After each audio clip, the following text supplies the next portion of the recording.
So 5, 6 is talking about the standard normal distribution. So we talked about what a normal distribution is, right? It's a symmetric bell-shaped curve. The mean goes in the middle, and you have your standard deviations that describe the variability. But now, what is the standard normal distribution? Well, this is going to be something we use even more. So pay very close attention. All right. Okay, so first of all, let's talk about normal distributions again. Why are we using normal distributions in statistics? Well, first of all, they're good descriptions for some distributions of real data. So for test scores, repeated measurements, right? Characteristics of biological populations. So again, anytime you have this mean in the middle, which you're kind of like not striving for, but you can gather, right? And using a bell-shaped curve is a great way to display the data. Number two, it's good approximations to the results of many kinds of chance outcomes, right? So again, if we're doing some sort of a chance process, this is a good way to display the results. And then number three, and the most important, we can make many of the inferences that we do, the methods are based on normal distributions.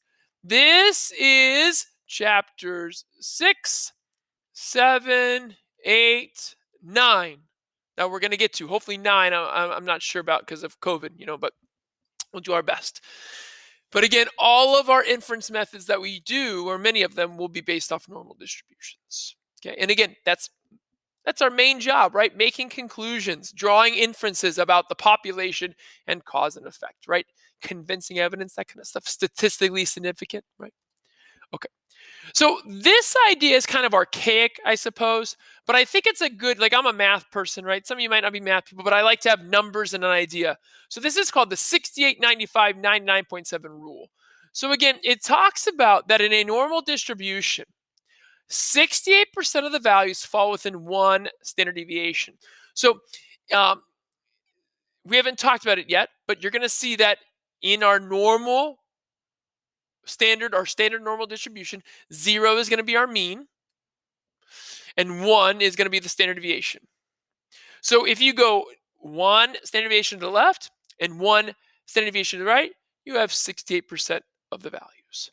Now, if you go 2 standard deviations left and 2 standard deviations right, now you have 95% of the values. Now, I want you to be very, very, very, very smart here. What other percentage have we been using all year long? 5%. How does that compare to 95%? Oh, 5% and 95% together make up 100%. So I hope you understand that we're going to use this idea of 2 standard deviations and 95% often. And then lastly, almost all of the data, 99.7% of the values fall within 3 standard deviations. That's why you see out here, there's very, very little area under that curve because there's very, very little data that falls that far outside. Okay, it's very rare that we go that far to the left and right. Okay, so again, I like to use these percentages when I'm trying to think ahead of what I should be expecting as my answers, and I'll show you in a second. Okay, so that was objective 1. So objective 2, it's called the standard normal distribution because we're going to standardize our variable. Whatever our variable is measuring, we're going to use this z-score formula, which you are familiar with, to standardize the value. Here is your z-score formula in words, and here is your z-score formula in symbols, right? Value minus the mean divided by the standard deviation. And this is going to allow us to plot our value on the standard normal distribution. And I believe here comes the standard normal distribution. Yes, as promised, here is the standard normal distribution. In the standard normal distribution, the mean is 0. So this is my mu. And your standard deviation is 1. So we are 1 to the right and we are 1 to the left. 2 to the right and 2 to the left. 3 to the right and 3 to the left. And there you go. And note here, it is highly unusual for a value to be more than 3.5 standard deviations from the mean. So again, that's why again there's very little area under those curves. Okay? So again, you have a mean of 0 where the curvature changes. You have your standard deviation, and this is a length, I'm sorry, that's a distance of 1. And that's why we standardize. We standardize to put it on this standard normal distribution. Okay, so let's see if we can use this idea.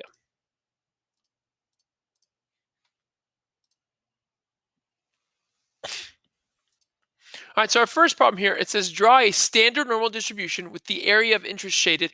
Use the probability stats applet to find the indicated probability. So that is something I did forget to mention, right? So when we do these problems, we are going to use the probability stats applet. And we are going to choose the normal distribution choice, and I'll show you that in a second. But again, that's how we're going to do all our problems. Probability stats applet. Okay, so it says use the probability stats applet to find the indicated probability. All right, so this is my standard normal curve. 0 is the mean. 1, 2, 3 are the standard deviations. -1, -2, -3 are those standard deviations. I want to find the prob that z, and again we call it z because it's a z-score, that z is greater than -1.78. I want to find the probability that z is greater than -1.78. So first of all, where does -1.78 fall on my normal curve? Well, it's in between -1 and -2, and it's right around here, -1.78. I'm going to draw a line up to the curve, and greater than means to the right. So I want to find out what is this area, because this area equals the probability. This area equals the probability. That's an important idea that we talked about in 5.5. Well, I can kind of estimate it before I begin. So let me just show you. And again, this because I know the 68, 95, 99.7 rule pretty well. So first of all, I know that this area is 0.5 because it's the right side of the curve, right? Zero is the mean and the median. It splits it into 0.5. So then I also know that right here, between 0 and -2 is going to be half of 95. And half of 95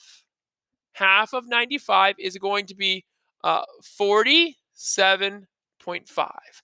So I know that it's a little bit outside of my line, but that's roughly 47.5.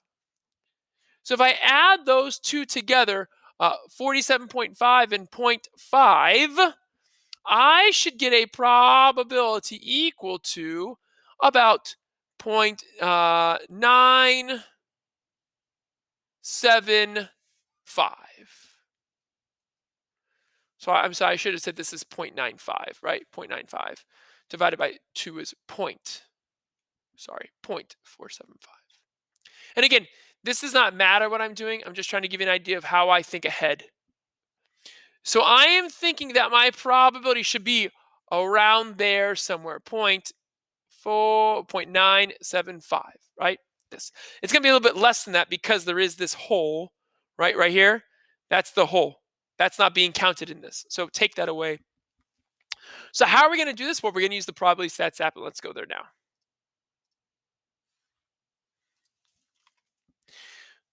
So when I click on the probability stats applet, I am going to go to probability. Again, normal distribution. So we are going to calculate an area under the curve. When you're looking for a probability, you're looking for an area. Our mean is always 1.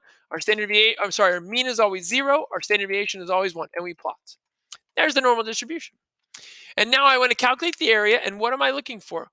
Well, I'm looking for to the right of a value. Again, because I'm looking for the probability that z is greater than -1.78. Let me just double check that number.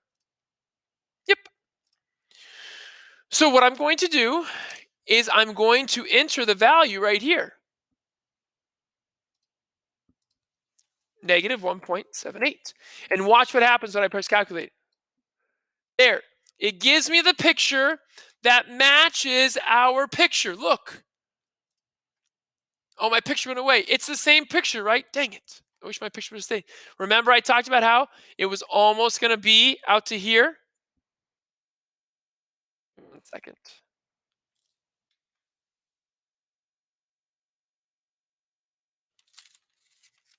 There we go. Looking for my tools. There we go. Right? We talked about it was almost going to be out to here. So it was missing that piece. And now look at the area. The area is the probability. This probability equals 0.9625. Do you remember what I estimated? Remember, I estimated it was going to be around 0.975, but I said it would be a little bit less because of this missing area. Well, there we go. 0.9625. So again, just trying to wrap your head around that 68, 95, 99.7 rule and how we can use it to estimate our answers. But again, we are going to use the probability stats applet. And again, you will see that on your Elastic homework, it's going to ask you to copy and paste your graph, right? So you would just take this, you would take a picture of this, not with my writing on it, of course, and you would just copy and paste it into the box with the answer. All right, cool. All right, let's do another one. Oh, sorry about that. Okay, B. B says find the probability that negative 1.25 is less than or equal to z is less than or equal to 0.81. So again, what I'm going to do is I'm going to label 0, 1, 2, 3, negative 1, negative 2, negative 3. And let's go ahead and put these numbers on there. So where does negative 1.25 go? Well, negative 1.25 would be right around here, in between negative 1 and negative 2. Closer to negative 1, go up. 0.81 would be between 0 and 1, right around here. 0.81, go up. And again, this is the area I'm looking for, right? This area, that area equals my probability. And that's what I'm looking for. I'm looking for that answer. Now, if we take a look here, how can we estimate this? Well, first of all, do you see how it's kind of shifted? It's kind of shifted just a little bit left of negative 1 and positive 1. So the area between negative 1 and positive 1, that's where the 68% lies. That's going to be 0.68. So I bet you that this area is going to be roughly 0.68. Just because, again, it's just shifted a little bit to the left. So let's see when we enter this into our stats applet if we get something around 0.68. Now, how are we going to do this? Well, let me take a picture and I'll show you. So when you go to the stats applet and you click on normal distribution, right? So remember, every time, I'll go from the beginning, probability, make sure you click on a normal distribution. We are still calculating area under the curve. Your mean is always 0. Your standard deviation is always 1. There's the graph. Now we're going to calculate the area between two values. And those two values are negative 1.25 and 0.81. And there's the picture that matches ours. So again, you would copy and paste that picture. Like I said, notice how it's just a little bit shifted. It actually looks a little bit like bigger over here.